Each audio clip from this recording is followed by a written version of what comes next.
a iniciar nuestra clase de hoy. Vamos a continuar con lo relativo a la reunión de presidentes. Es de tomar en consideración lo que vimos pues en la lección del día de ayer con relación a la importancia. Y por eso fíjense que más allá de lo teórico que podemos ir viendo, es importante matizar la responsabilidad de los que son los dignatarios del Estado. Según la conferencia o pues, la reseña, una conferencia, una reseña, sobre eh, sobre las decisiones, sobre el comportamiento, sobre la toma de decisiones de parte de los jefes de Estado y sus implicaciones para las relaciones internacionales. A lo largo de la historia, pues han existido todo tipo de mandatarios. Por ejemplo, yo no me recuerdo su nombre ahorita, pero el mandatario de Filipinas o el presidente de Filipinas ha sido criticado duramente a nivel internacional porque es una persona un poco drástica, un poco extremista con relación al ataque a la delincuencia, por ejemplo. Y a él se le ha criticado y a veces pues sus declaraciones son un poco alzadas con relación al trato que reciben los delincuentes en sus países. Para no ir muy lejos, el mismo Bukele aquí en El Salvador, aquí cerquita, sabemos que ha sido objeto de críticas, ha sido objeto de campañas, incluso a nivel internacional, por algunos detractores con relación al tratamiento que él da a la delincuencia en El Salvador, en especial en la lucha contra las maras, ¿verdad? Sabemos que él mismo o el Estado, obviamente bajo su dirección, sabemos que el Congreso es prácticamente un Congreso, diputados la mayoría oficialistas, y con eso pues existe para el Ejecutivo, para el presidente, mayor facilidad de gobernar en el sentido de que las decisiones, las mociones, aquellas situaciones que él crea conveniente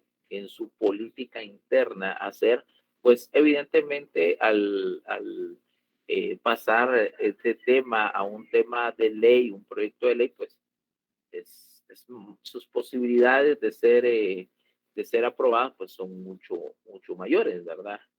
Es lo que llaman la aplanadora oficialista. Entonces, todas estas cosas son bien importantes que ustedes jóvenes las tengan, no solo ahí en el tintero, no solo en el marco teórico que nosotros como abogados tenemos, sino aplicándolo pues a ese esquema práctico que existe. Y qué rico, ¿verdad? Sabemos que cuando nos gusta, yo sé que a no todos les gusta, a mí sí me llama la atención, me gusta la materia, lo que son derechos humanos, relaciones internacionales, historia de la relación de los estados y todo eso. Pero yo sé que a no todos les gusta, pero si a alguien le gusta en determinado momento, pues sabe que sí tiene bastante campo de estudio, ¿verdad? Espero con eso dicho, espero que haya quedado todo claro, pues, con relación a la clase pasada. Y hoy vamos a seguir hablando sobre la reunión de jefes de Estado. Hablamos sobre las implicaciones de sus declaraciones, el peso de ellas a nivel internacional y cómo vinculan sus declaraciones, vinculan directamente al país que representan. Hoy vamos a definir y vamos a estudiar un poco sobre lo que es propiamente dicho una reunión de jefes de Estado. ¿Sí? ¿Van conmigo? Sí, licenciado. Ok, perfecto. Sí, Tomen nota, pues. Tomen nota. Voy a dar algunas palabras para definir, ¿verdad? Para definir lo que es una reunión de jefe de Estado. Se le dice reunión de jefe de Estado a aquella mediante la cual los dignatarios o representantes de un país reconocido por la comunidad internacional. Me voy a detener ahí. El jefe de Estado, y Estado, valga la redundancia, hay que aclararlo, porque Estado a nivel internacional tiene una connotación distinta a aquellos estados confederados o países confederados. ¿Sí? Por ejemplo, y para que me comprendan la aclaración, ¿cómo se divide la República de México, por ejemplo? ¿Cómo se divide o cómo se divide políticamente hablando? ¿Cómo se organiza? ¿Alguien que me responda?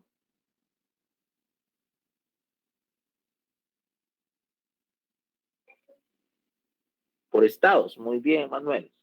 ¿Se divide o se clasifica o se divide administrativamente por estados? Guatemala, ¿cómo se divide? ¿Por qué? Por departamentos. O sea, su forma de división es diferente. Obedece a cuestiones de diversa naturaleza, históricas, también políticas. En algún momento Centroamérica fue una federación, ¿sí? En donde había 5 estados. Eso está el estado de Guatemala, el estado de El Salvador, Honduras, Nicaragua y Costa Rica. Pero estos estados es una forma de dividir un país, cómo administrar un país, de acuerdo a su propia cultura, a sus propios intereses, a su propia historia. Pero cuando hablamos de los jefes de Estado, no estamos hablando de ese tipo de Estado, sino estamos hablando de aquel sujeto de derecho internacional que tiene la personalidad, llamémoslo, usando un concepto civil, que tiene la personalidad para actuar dentro de la comunidad de Estados.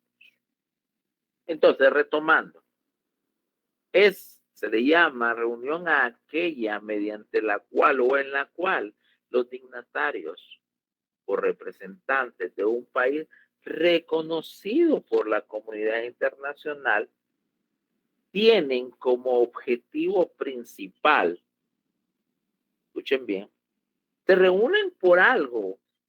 A esta reunión se le puede llamar incluso cumbres. La cumbre de los jefes de Estado, la cumbre de las Américas, la cumbre del SICA, ¿sí? La cumbre del Mercosur, la cumbre de la Comunidad Europea o de la Unión Europea, o sea, se le puede llamar de diversas maneras, pero en esencia vienen a hacer lo mismo. Sí, en esencia vienen a hacer una reunión de jefes de Estado. Ahora bien, que tiene como objetivo principal el tratamiento de determinados temas de importancia para toda la comunidad. Repito, que tiene como objetivo principal el tratamiento de determinados temas de importancia para toda la comunidad. Continuamos diciendo, es la oportunidad en la cual el país, a través de su representante, puede hacer ver sus intereses sobre los temas comunes, su punto de vista y o soluciones que propone ante determinadas problemáticas que son parte de la agenda. Esta reunión también sirve como foro de discusión sobre temas que le atañen a la mayoría de la población, que van desde temas políticos hasta temas administrativos. Dependiendo de la naturaleza de la reunión, ya que puede ser regional, continental o mundial, así será la relevancia e impacto que tendrán las decisiones que allí se adopten. ¿Tomaron nota, jóvenes? ¿Alguien se quedó? Licenciado, disculpe, yo me quedé en la última parte, ¿Qué fue lo último que usted anotó? donde dice, esta reunión también sirve como foro de temas que le atañen.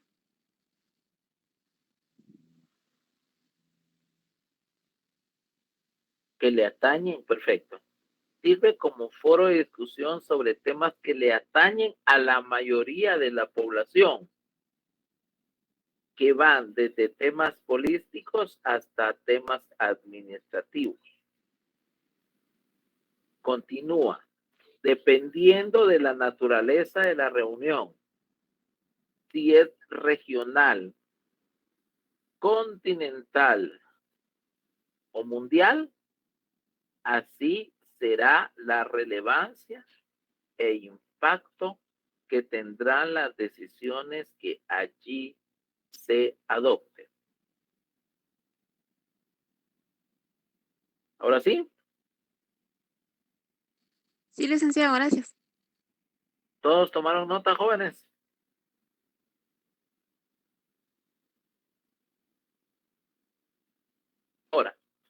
Ahora bien, las reuniones de jefe de Estado pueden ser, como ahí lo decimos, regionales, continentales o mundiales. Veamos. Juan Mario Andrés Vázquez Sí, Baltasar. ¿Está con nosotros? así es, Lic. Buenas noches. Deme un ejemplo de una reunión de jefes de Estado regional. La Cumbre de las Américas, Lic.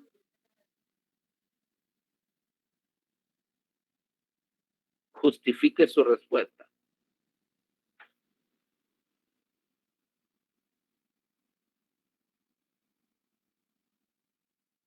Don Mario, Sí, Lic. justifique su respuesta. ¿Por qué usted me pone la Cumbre de las Américas? Porque en esa reunión se reúnen los jefes de Estado de de la latitud centroamericana y parte sudamericana a discutir temas de cierto interés, de tipo económico y social. Muy bien. ¿Quiénes están de acuerdo con Juan Mario? Levanten la mano. Ninguno. Los demás no están de acuerdo. Veamos. Eduardo Leonardo. ¿Está con nosotros, Eduardo?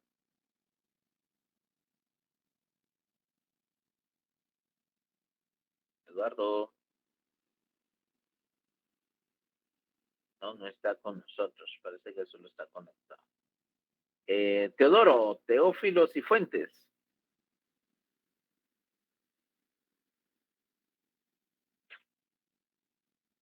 Teodoro.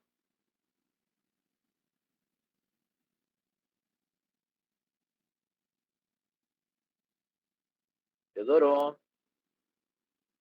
Perdone, pero es la única manera que yo sé si están o no están aquí. Bueno. Andrea. Andrea. Sí, licenciado, acá estoy. Ok, perfecto. El compañero ponía como ejemplo la Cumbre de las Américas, como un ejemplo de jefe, una reunión de jefe de Estado regional. Usted no levantó la mano, o sea que usted no está de acuerdo. ¿Qué tipo de Ah, reunión es? ¿Qué pero tipo yo sí, es que estaba buscando mi cuaderno, pero yo sí estoy de acuerdo con él, porque como son temas, digamos, que se tratan entre países que son digamos, centroamericanos Pues, bueno, miren o de pues, América Latina. ok, Ajá. miren pues, la reunión de jefes de Estado, como su nombre lo indica, es de las Américas, es más de carácter continental. Es continental. ¿Por qué? Porque trata, aunque en la práctica no es así, trata de reunir a todos los países o a la mayoría de países del continente americano. Entonces entra en la categoría de una junta, una reunión, un cónclave, una cumbre de carácter continental, más que regional. Un compañero anotaba por aquí creo que vi su...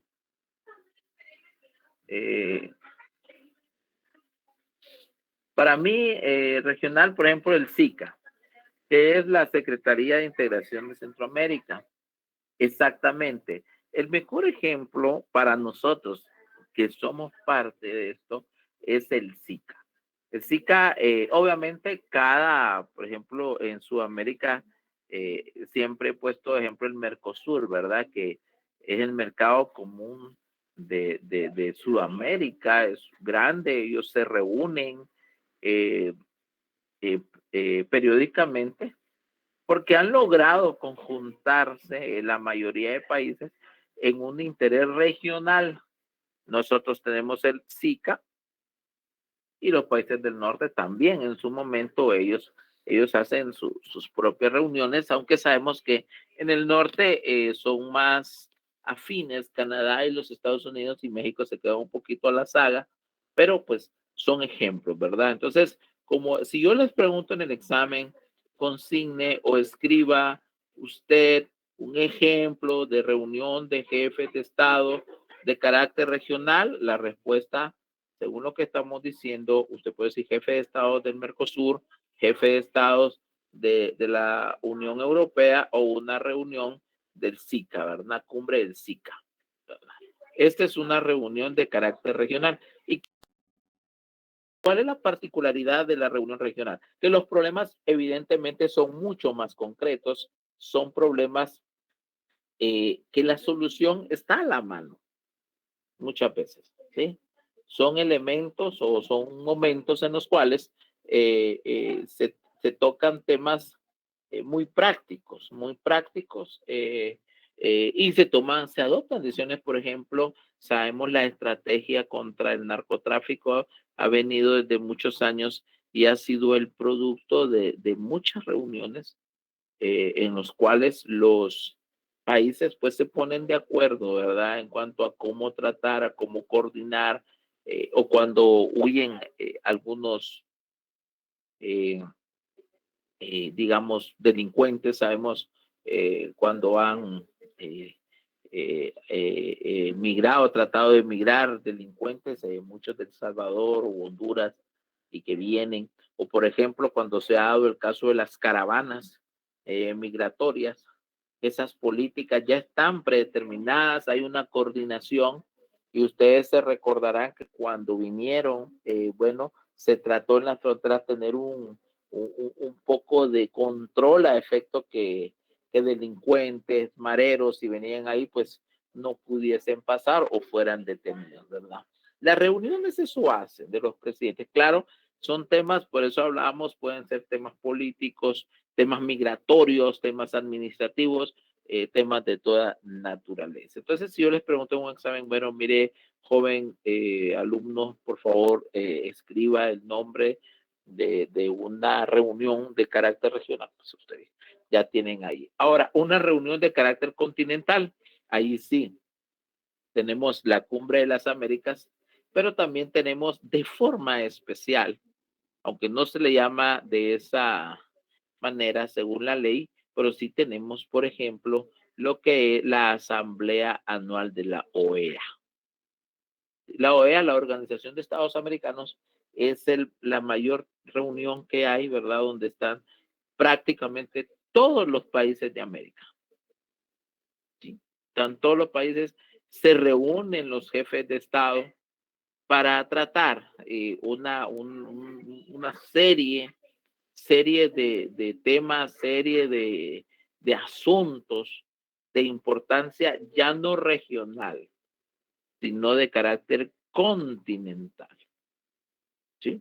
Se reúnen a efecto de... Ahí no hay discriminación. Por ejemplo, en la Cumbre de las Américas hace poco ustedes pudieron percatarse de que hubo discrepancia, ¿verdad?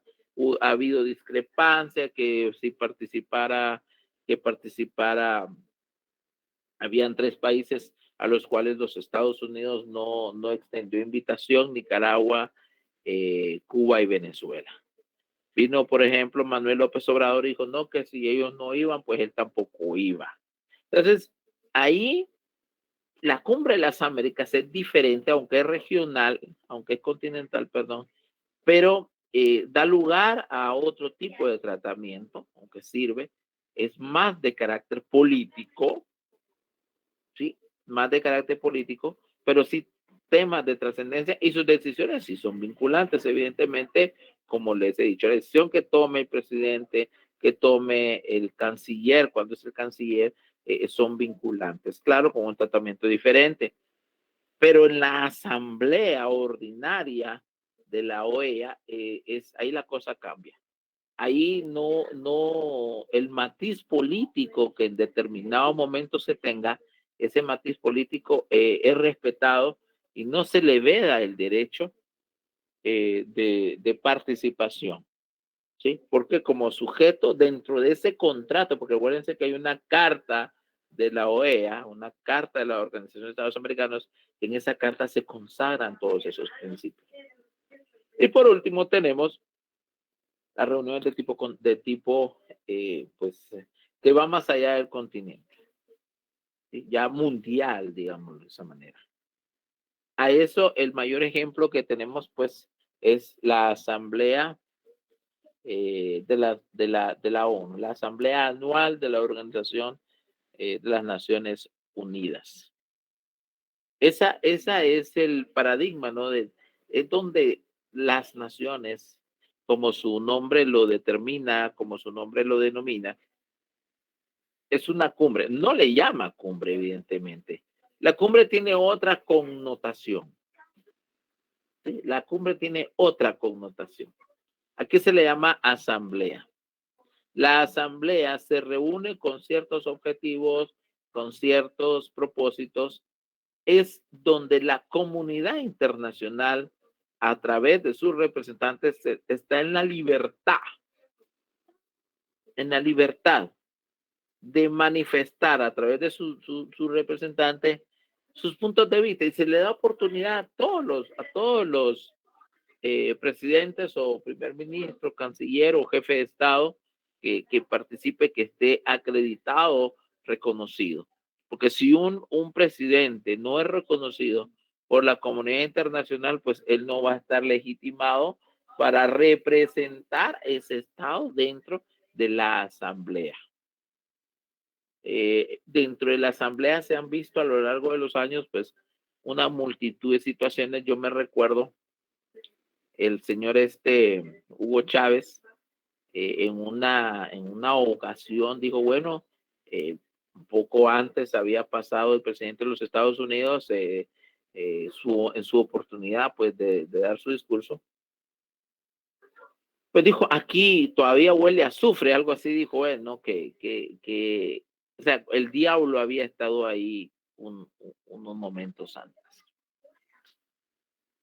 Entonces, esa libertad, o sea, suena chistoso, ridículo, o suena cómico, como queramos llamarle. Sin embargo, pues en ese foro se dan esas situaciones. Esas asambleas, esas reuniones, son reuniones de jefe de Estado.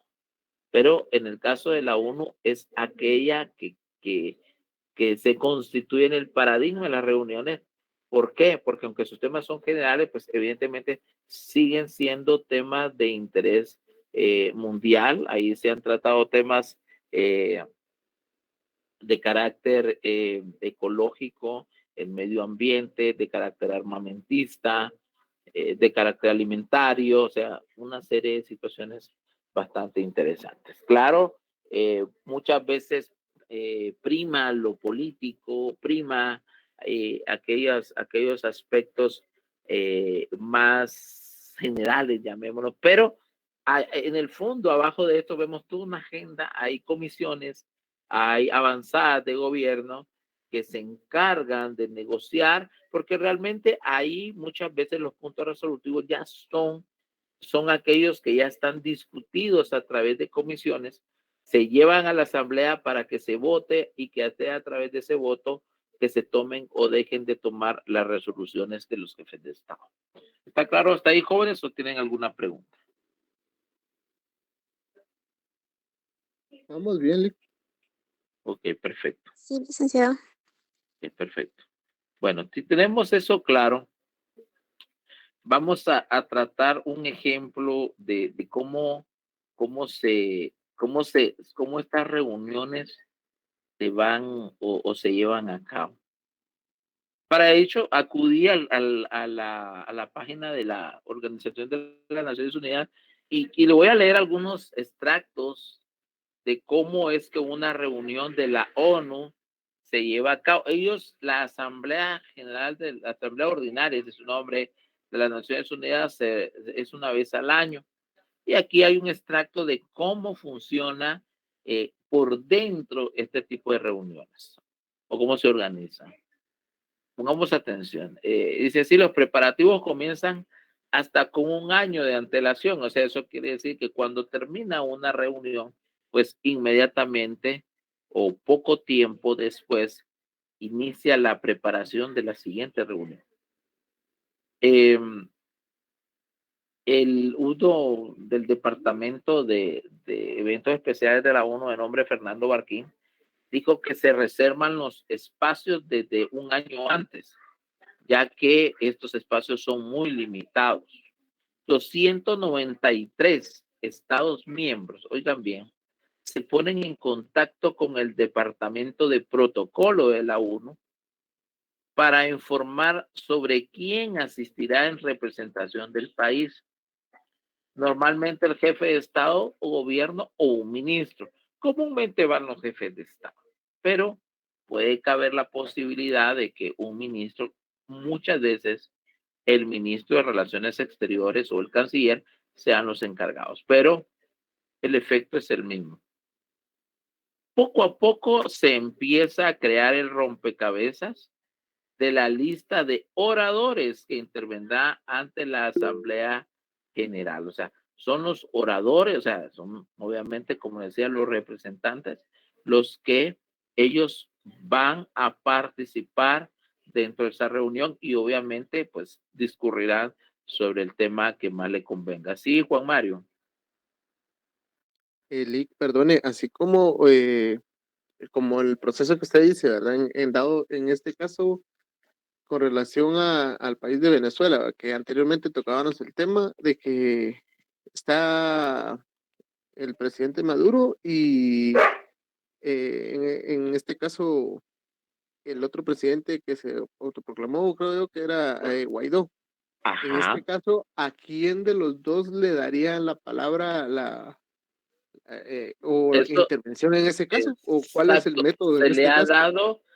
Lo que pasa es que quien está ejerciendo, aunque Guaidó ha sido reconocido por muchos países, él continúa teniendo el poder dentro de Venezuela. Y no ha sido la mayoría, aunque países muy importantes lo han reconocido, la mayoría de países continúa reconociendo a Maduro. Entonces Maduro ha tenido la oportunidad de ejercer la representación. Sin embargo, se le ha dado oportunidad a Guaidó también, porque es un tema, digamos, de discusión, ¿verdad? Así como en determinado momento, ustedes, bueno, no sé si lo recordarán, pero la ONU le dio oportunidad, por ejemplo, al jefe de la OLP, es un asunto histórico, estamos hablando de los años 70, los años 80. A veces se le da oportunidad a personas que sin ser los jefes de Estado tienen una incidencia en la política y situaciones de crisis internacional.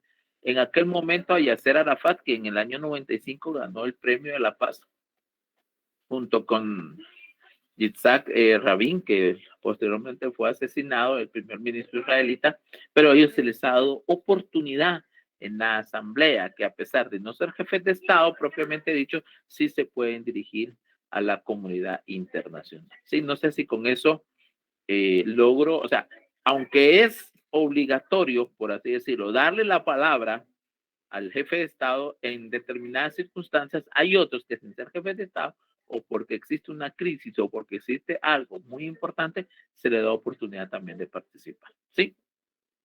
Ok, muy bien, Lick. Gracias. Eddie levantó la mano. Buenas noches, licenciado. Mire, tocando ese tema, yo lo que nunca he comprendido es, o sea, se supone que Maduro es el presidente democrático de Venezuela, ¿verdad? Pero ¿por qué hay países que han aceptado embajadores nombrados por Guaidó? Creo que Guaidó es el nombre, ¿verdad? Sí. Eso no es ilegal. Lo que pasa es que es un tema, mire, pues es un tema político. Para comprender esta situación, se debe comprender la coyuntura venezolana. Usted menciona, por ejemplo, el presidente democráticamente electo es Maduro. ¿Sí? Pero ese es el tema. ¿Qué es democracia? O sea, ¿a qué nos referimos con la democracia? Si yo le pregunto a usted, compañero, y esas son las preguntas que se deben de hacer, ¿qué es la democracia? ¿Cuál es su respuesta, Eddie? Para mí la democracia, en el caso de un presidente, licenciado, por decirlo así, es quien ha sido electo popularmente a través del voto. Popularmente a través del voto. Vamos bien. Pero, ¿qué pasa si ese presidente comienza o el candidato a presidente cuando está ejerciendo el poder persigue, apresa y proscribe a los demás candidatos a presidente? ¿Cuál va a ser el resultado de esa acción cuando vayan las elecciones?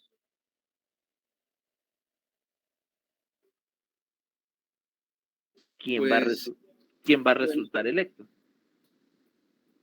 Pues no lo estaría decir bien, licenciado, pero bueno, si lo ponemos por un caso similar acá, sin entrar en contradicciones ni nada, algo similar a lo que está pasando con la rectoría de la San Carlos, ¿no?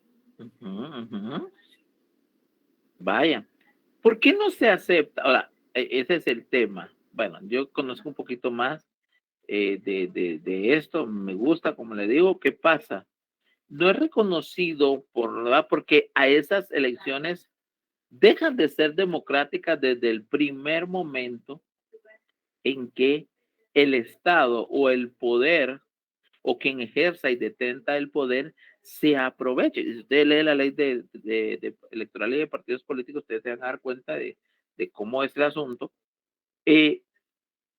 A través de ese poder le quita las posibilidades a los demás de ser candidatos, de poder ejercer y con eso también la población es víctima también de presión a efecto de que el voto sea en favor del candidato. Eso ya no es democracia. Ciertamente el resultado se lo va a dar a esta persona, en el caso de Venezuela. Pero eso no automáticamente no significa que sea democráticamente electo. Muchas veces esas elecciones también son acusadas de ser fraudulentas, porque todo el país es lo que está aconteciendo en Nicaragua. Por ejemplo, fíjense que es interesante, en Nicaragua la constitución política de Nicaragua prohíbe la reelección. Sin embargo, el presidente actual de Nicaragua se ha reelecto 2 veces. Y se hizo porque la Corte, la Sala, que es decir, la Corte Constitucional, la Sala de lo Constitucional, declaró inconstitucional ese artículo constitucional. Entonces, el personaje, el actual presidente, él coopta los poderes Por ejemplo, un consuegro de él si no estoy mal, el que es jefe de la policía, el de comunicación es su hijo, o sea, el Estado está cooptado. Y si ustedes ven los resultados de las elecciones, el presidente con el 70% es Daniel Ortega, pero eso no es la realidad. 14 o 15 candidatos a presidente, y eso incluye al presidente de lo que sería el caso en Guatemala, están detenidos. Muchas emisoras son cerradas, entonces se les quita la personalidad jurídica para que no puedan transmitir. Eso no, y es lo mismo en Nicaragua, así es en Venezuela. Entonces, ¿qué pasa? Y eso, ¿sabe qué conlleva? La violación a los derechos humanos. Entonces, los países, porque miren, pues, el derecho político y la democracia se basa realmente en los derechos humanos. Cuando no hay derechos humanos no puede haber democracia, porque no ambos tienen una simbiosis, le llamo yo, porque el respeto humano, el respeto al derecho humano implica el respeto a los derechos cívicos y políticos de la persona. Y cuando estos no son respetados, se violentan los derechos humanos, inmediatamente no puede haber democracia. Ese es la médula del problema de estos países, de estos dos sistemas. Hablamos de Venezuela y hablamos de Cuba, no hablamos porque esos son otros 100 pesos. Sabemos que esa viene de vieja data y ya está allí dentro de lo que es Cuba. Entonces, a ese tema vienen los países europeos, Estados Unidos,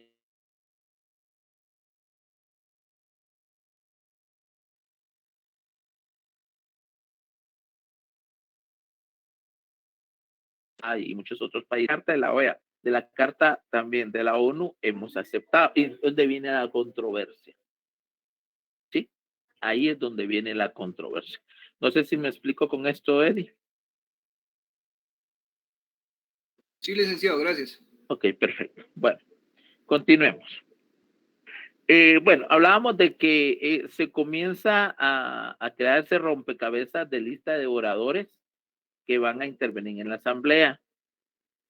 El orden viene determinado por el rango del mandatario. Por ejemplo, por tradición, lo dice la misma página de la ONU, siempre comienzan Brasil y Estados Unidos, los jefes de Estado, los de gobierno y por último los ministros.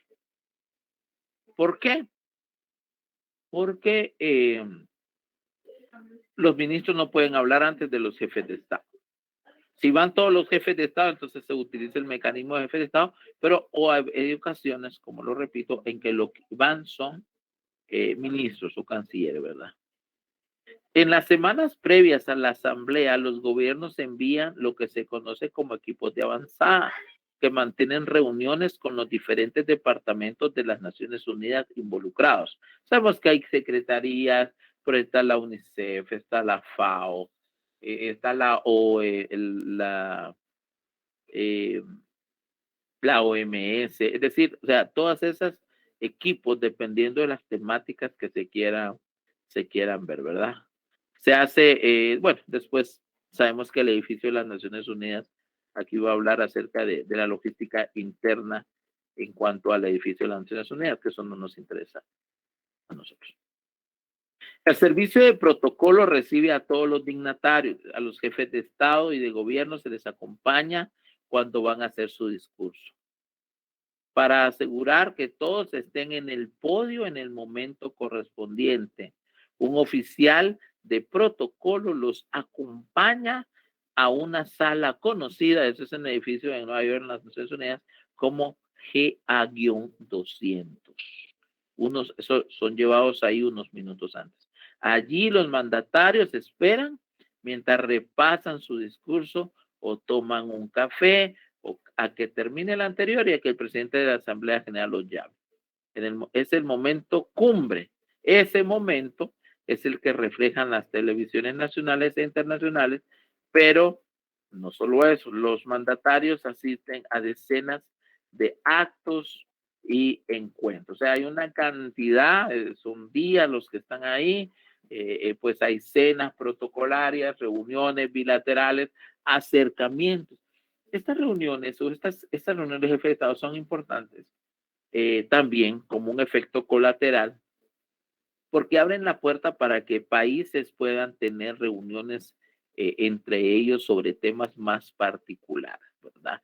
Reuniones donde, por ejemplo, el presidente Putin puede acercarse con el presidente Biden para tener algún tipo de acercamiento, algún tema de discrepancia, que pues obviamente son muchos los que a veces existen entre estas superpotencias, ¿verdad?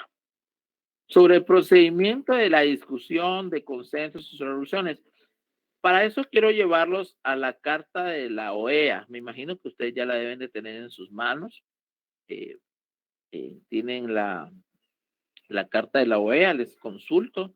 Es parte de la bibliografía que obligatoriamente ustedes tienen que tener.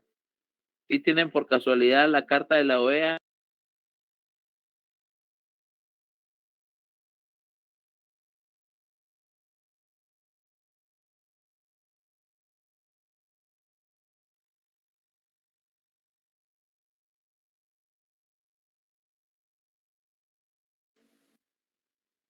ahí estamos. Perdón, jóvenes. ¿Me escuchan? Eli, Ok, sí. Me salí por error un momento. Bueno, les preguntaba, ¿tienen la carta de la OEA?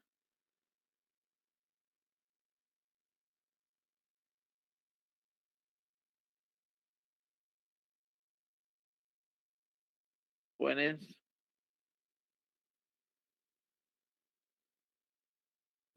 Jóvenes, tienen la buscándole. carta de la, tienen la- ok, miren, pues ese es la carta de la ONU, la carta de la OEA, la del CICAT, ustedes tienen que tener eso ahí, porque estamos en un curso de Derecho Internacional Público 2, eso tuvieron que haberlo adquirido, pues obviamente desde el semestre pasado. Pero bueno, yo tengo por acá el material de todos modos y algunos pincelazos, vamos a estar de los artículos 57 al 60, ¿sí? Y ahí vamos a ver algunos asuntos interesantes. El artículo 5, y esto vamos a una reunión de carácter continental, la asamblea, dice el artículo 57 establece que la Asamblea General se reunirá anualmente, igual que lo que sucede con la ONU, en la época que determine su reglamento y en la sede seleccionada conforme al principio de rotación. En cada periodo ordinario de sesiones se determinará de acuerdo con el reglamento la fecha y sede del siguiente, o sea, se van escogiendo de acuerdo a sus propias, a las propias circunstancias, llamémoslo de esa manera. Si por cualquier motivo la Asamblea General no puede celebrarse en la sede escogida, sabemos que América ha sido muy conflictiva a lo largo de los años, se reunirá en la Secretaría General. ¿Dónde se encuentra la Secretaría General de la OEA, jóvenes? Jóvenes, ¿dónde se encuentra la Secretaría General de la OEA? Ginebra, licenciado. No,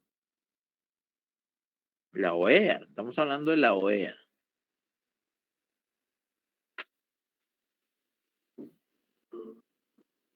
En Washington, Estados Unidos, muy bien, está en los Estados Unidos. Ahí es donde está la Secretaría General de la Organización de Estados Americanos. Ginebra es Suiza, o sea, no tendría nada que estar haciendo una organización panamericana en Europa, ¿verdad? Entonces, continuamos, ¿verdad? Sin perjuicio de que si alguno de los Estados miembros ofreciere oportunamente sede en su territorio. El Consejo Permanente de la organización puede acordar que la Asamblea General se reúna en dicha sede. El artículo 58 establece también, en circunstancias especiales y con la aprobación de los 2/3 de los Estados miembros, el Consejo Permanente convocará un periodo extraordinario de sesiones en la Asamblea General. Cuando hay problemas, esto sucede cuando hay problemas comúnmente guerras comerciales o asuntos bélicos. ¿Sí? Ahí sí. O sea, gracias a Dios, los conflictos en nuestra América han sido más de carácter interno. O sea, aunque sí ha habido conflictos entre países, Chile, Perú, Bolivia, eh, Colombia, pero la mayoría de conflictos han sido internos. Sí. Contrario a Europa, Europa se ha caracterizado por tener más conflictos entre países, más que conflictos internos. Esto no quiere decir que no tengan conflictos internos, por supuesto que los tienen y los han tenido históricamente, pero eh, eh, Europa, como la gens, como el origen de las dos guerras mundiales pues, que han existido, que así se conocen en la historia, pues evidentemente ellos han sido más sus conflictos, Francia, Alemania, eh, Polonia, Alemania, Hungría, Rusia, eh, Inglaterra o la Gran Bretaña. O sea, ellos, aunque tienen esos conflictos internos, se han caracterizado más por esos conflictos entre países, mientras que América se ha caracterizado no tanto por los conflictos, aunque por ejemplo hubo una guerra entre Estados Unidos y México, y pues guerras incluso entre nosotros como centroamericanos, pero no son tan relevantes como los conflictos internos, que eso sí hemos tenido bastante nosotros, ¿verdad? No sé qué es peor, ¿verdad? Si entre países o interno, pero ambos son conflictos, después de todo, con muchos problemas, ¿verdad? Aquí viene algo bien importante, y si alguien lo tiene ahí, que me ayude con el artículo 59 y con el artículo 60. ¿Alguien ya tendrá ahí la carta de la OEA en sus manos? Yo, licenciado, le leo el 59. Pero, por favor, Eddie. Artículo 59. Las decisiones de la Asamblea General se adoptarán por el voto de la mayoría absoluta de los Estados miembros, salvo los casos en que se requiera el voto de los 2/3, conforme a lo dispuesto en la Carta, y aquellos que llegara a determinar la Asamblea General por la vía reglamentaria. Perfecto. Tenemos ahí, miren, las decisiones se toman por mayoría. ¿Sí? Por la mayoría absoluta de los Estados miembros. Esto requiere, mayoría absoluta, indica la participación de todos los estados, no una mayoría simple. ¿Cuál es la diferencia entre una mayoría simple y una mayoría absoluta? La mayoría simple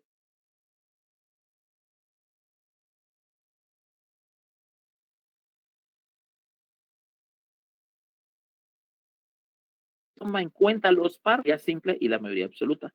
Lo que refleja esto es que la asamblea o la carta lo que pretende es evitar la manipulación, evitar que las decisiones se basen, por ejemplo, una asamblea donde, pues no tengo en mente ahorita cuántos estados miembros tiene la OEA, pero digamos 50 estados, por darles un número, y que por alguna razón solamente participen 20 estados y que sus decisiones, si son 11 estados los que están de acuerdo, entonces una decisión de 11 estados no puede afectar a 50 estados miembros. Entonces, por eso habla de una mayoría absoluta, una mayoría que tome en cuenta no solo a los participantes. Por eso, a veces muchas decisiones no se toman porque hay muchos estados que se abstienen de votar. Entonces, como se abstienen de votar, evidentemente no reflejan esa decisión en un sí o en un no, un a favor o en contra, y en consecuencia, pues, la decisión no se toma. Artículo 60, por favor, compañero.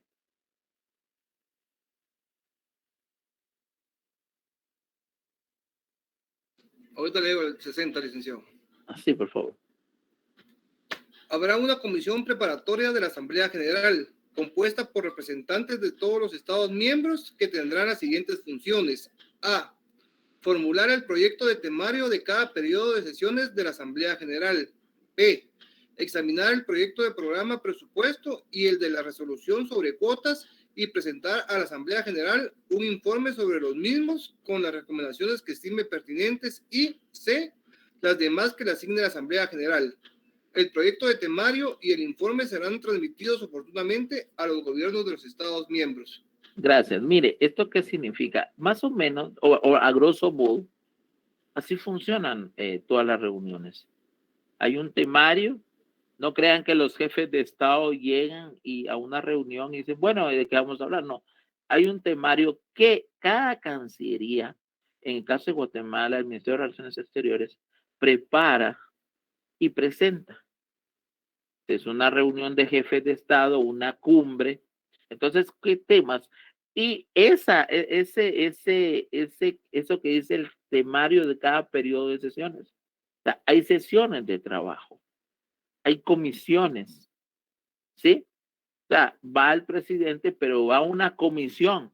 A veces han oído o se ha criticado, dice, bueno, es que la comisión del presidente es tan grande. Bueno, cuando esa comisión realmente va a trabajar por gente calificada, pues ahí no hay problema. El problema es cuando se utiliza para llevar gente que no es apta o simplemente se lleva gente a pasear. Así es así. Pero ese no es el tema. En la realidad o lo que se pretende es que la gente vaya a trabajar esa comisión, técnicos profesionales, expertos en la materia, puedan ir y puedan compartir, ¿verdad? Y realizar consenso con las demás comisiones para llegar a un fin, ¿verdad? De ahí dice examinar el proyecto, el programa, el presupuesto. Aquí está hablando sobre las cuotas que los países dan, ¿verdad? Sobre los gastos, ¿verdad? Que todo esto representa. Y presentan a la Asamblea un informe sobre los mismos y recomendaciones, ¿verdad? Además que le asigne el proyecto del temario, serán transmitidos oportunamente a los estados. O sea, todo esto es previo, se lleva y cuando todo se está de acuerdo, se ha consensuado, por así decirlo, es que entonces se puede llegar a realizar. O sea, las reuniones realmente son reuniones que llevan su tiempo, llevan su lugar y con eso, pues es que se pueden llevar a cabo. Vamos a dar hasta aquí, jóvenes. No sé si hay alguna pregunta con relación al tema, a lo que pudimos ver, si hay alguna pregunta o algún aporte o algún comentario.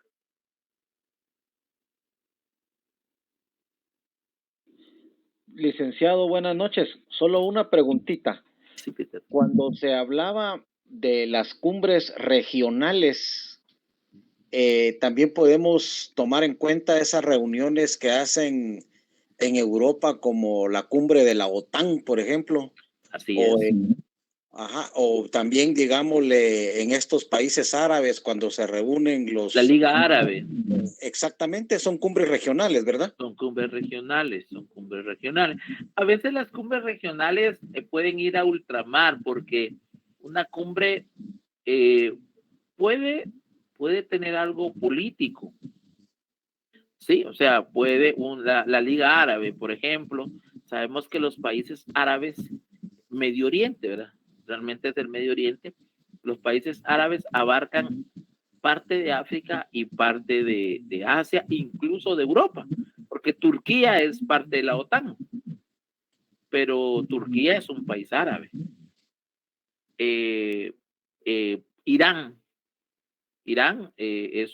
bueno, Irán no, porque es musulmán, pero Irán no es árabe, pero hablemos de Irak, ¿sí? O ¿qué otro país árabe? Jordania, Arabia Saudita.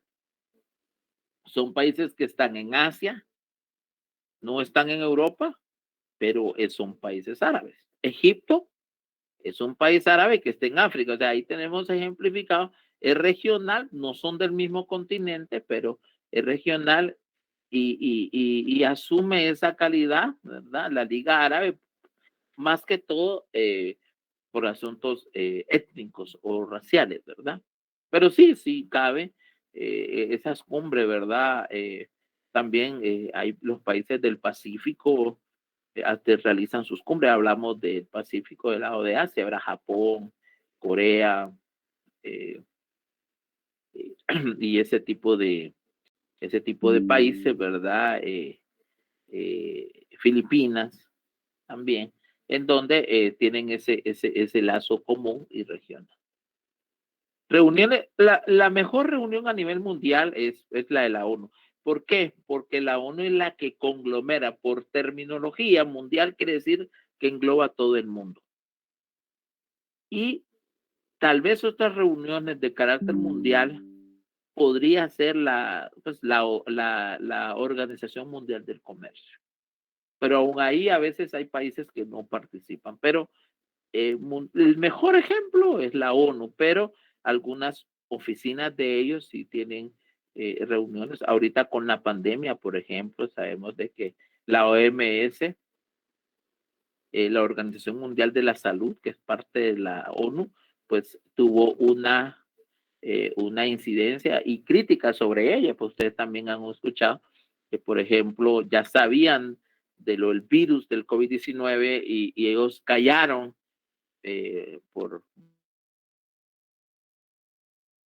beneficiar al país donde nació esto en ese momento, ¿verdad? ¿Alguna otra pregunta, jóvenes? Miren, pues para adelantar, la próxima semana, miren, pues, entramos a las políticas del Estado. Vamos a comenzar a ver esto. El día viernes le voy a pedir a la licenciada, mi auxiliar no le va a dar la clase, sino una colega, ya hablé con ella, de apellido Reyes. Yo la voy a presentar el próximo viernes para que la semana que yo no estoy, ella les dé las clases. Y el día del examen, pues obviamente ustedes se les va a orientar. Yo les voy a dar orientaciones en el muro de la aula virtual, orientaciones de cómo va a ser el examen, y les voy a subir el material en el muro para que ustedes lo puedan tener ahí. ¿Estamos ahí, jóvenes? Así es, Lick. Así es. Ok, perfecto. Si no hay preguntas, pues vamos a ver hasta aquí. Les deseo un feliz fin de semana. Dios les bendiga y que descansen. Igualmente, Lick. Gracias, licenciado. Licenciado, igualmente. Feliz noche, Lick. Feliz noche.